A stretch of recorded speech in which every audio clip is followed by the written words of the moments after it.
بس الموضوع بقى ما وقفش عند الحرب الباردة. سنة 2008 السلطات الإيرانية أعلنت إن هي قبضت على جواسيس. طب فين هم؟ قال لك ده حمام ومتركب عليه أدوات تجسس. وسنة 2016 الهند قبضت على حمامة جاية من باكستان وكان في رجليها مربوط فيها رسائل مشفرة.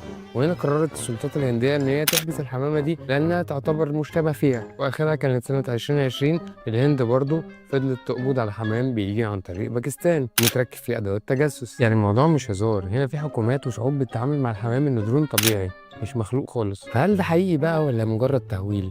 يعني هل في وقتنا هذا في ظل التكنولوجيا دي كلها الحمام بيستخدم في التجسس لحد النهارده؟ علميا ممكن، بس دلوقتي التكنولوجيا طبعا وفرت بدائل اسرع وانجز واحسن. لكن في المناطق اللي فيها صعوبه جغرافيه الحمام في المناطق دي لسه ليه استخدامه عشان عمر ما حد بيشك فيه. وبعدين الحمامه بيستخدموها زيها زي الاله، ما بتسالش، بتنفذ الأوامر، مش بتجادل، مش بتغبص على صاحبها. من واحنا صغيرين عارفين كلنا إن الحمام هو رمز السلام. هل فعلا الحمام هو رمز للسلام ولا عميلة مزدوجة؟